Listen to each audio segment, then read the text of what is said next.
hindi ko makakalimutan and lagi kong gustong binabalikan pagka nakikita ko siyang nagagawa niya yung mga bago niya natututunan sa dance and na-apply niya rin outside. So, lahat ng discipline na nakikita ko sa dancing na nakukuha niya in a short span of time, sobrang nabibilib ako kasi sobrang nagiging student siya and sobrang humble para maka-absorb ng maraming lesson.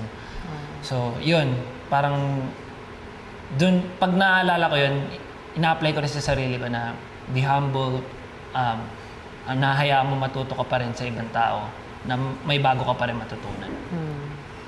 May additional ako. Hindi ko makakalimutan na nabugaan ko siya ng tubig. Yeah.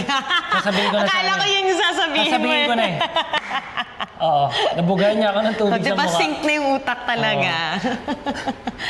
Episode 1, first pyesa. Parang sinabi mo na, Hoy, gising! Parang ginanon ako Oy, I claim you as my partner. May laway na yung mukha mo. Kala ko kasi sa palabas lang nangyayari eh. Sumabog.